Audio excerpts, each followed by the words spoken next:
Good morning, and welcome to the 445 Productive Through Joy show with your host and your boy, Dr. Michael Datcher. The show airs each weekday morning, hella early AF at 4:45 a.m. on YouTube's Michael Datcher channel. And then it's 4:45 p.m. on Facebook Live. Today we're talking about love, which is a very powerful topic, obviously, for various reasons. But in this context, I think you'll find some interesting insights here. So thanks for being here. If you are new, you can go to productivethroughjoy.com to see about us. We speak to groups, schools, and organizations about being productive through joy. Really powerful series of programs, offerings, workshops, etc.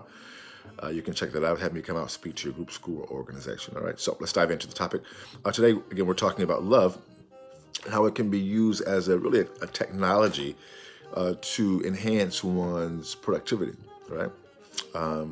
But let me first say a few words about myself for those of you who are new. This is your host and your boy, Dr. Michael Datcher, author of the New York Times bestseller Raising Fences, author of the acclaimed historical novel Americas, author of the now Pulitzer Prize nominated book animating Black and Brown Liberation, a theory of American literatures, board president of the World Stage, a great nonprofit here in Los Angeles' Crenshaw District. Educational background, UC Berkeley as an undergrad, master's UCLA, PhD English Lit from UC Riverside. I don't share that quick bio to brag or boast, but to let people know who oftentimes are surprised at my level of productivity, given how crazy my own story is, my own background. I am the product of a young girl who was violated, sexually really assaulted at age 16, gave birth to me at 17, and subsequently gave me up for adoption to an amazing single divorcee. Yet at the time, no biological father, no adopted father. Listen, difficult times for the young MD. Yet as Cool Modi famously said, "How you like me now?" Right? And if I can be this productive and be so through joy, we know that other people can also be, in their own way, of course, their own iteration of joy, have a high level of joy. And as we know, when you're feeling good about yourself, feeling better about life, it's energizing when you feel good. And that energy can be transmuted into energy to be used for becoming more productive. So bam, that's what we do. All right, let's dive into the show. So we're talking about love and productivity today. And so point one is that you want to have love as I call it a calling card. You can call it as a foundational principle. You can use your own nomenclature, but you want to be about love, right? You want to have that be an aspiration. You want to have that be, as I say, a calling card. When someone encounters you, when someone who knows you, they know that you are about love. And as an addendum to this point, you want it always to be the case that the people who know you most love you the most. Meaning, you can meet people in some business context or some situation that's not especially deep or significant, and they may hate you. They may talk bad about you. And if you have success, you are going to get some haters, as the famous philosopher Cat Williams said. So that's just part of the deal. But you want the people who know you the best to love you the most. That's a great test, right? Who know your real life, right? Because that's why it's important to be in community, because you are going to get some really honest feedback from folks who really, really know you, right? So point two is, once you have that love as an aspiration, love as your calling card, love as kind of an undergirding principle, then you want to put love into action. I like to say as a writer that love is a verb, it's an action word.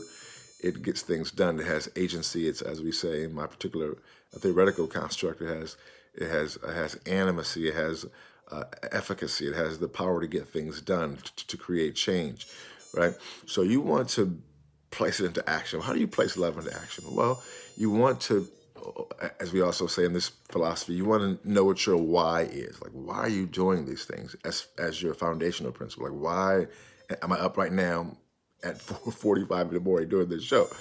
Well, my why is because I have these lovely children, my two daughters, lovely lady in my life. I'm heavily concerned about African American people in particular doing better. I was just downtown LA recently and just seeing the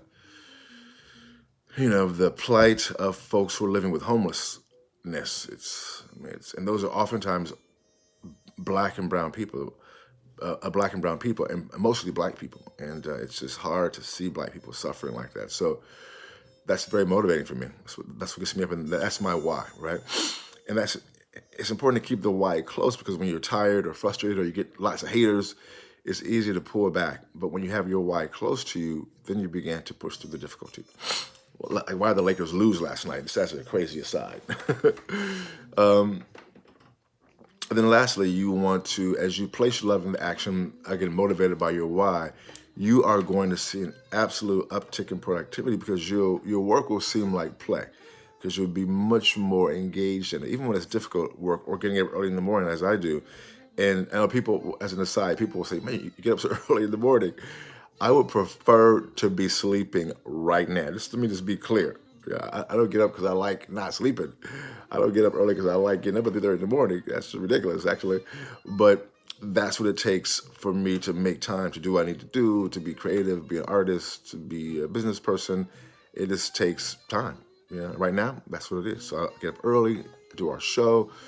That's my own sacrifice, right? And other folks have different types of sacrifices. But the point is that that's what leads you to your high level of productivity. So boom goes the dynamite. That's all for today's show. We'll see you, tomorrow morning this afternoon at 4:45 p.m. Until then, let's talk about it and be about it. Deuces.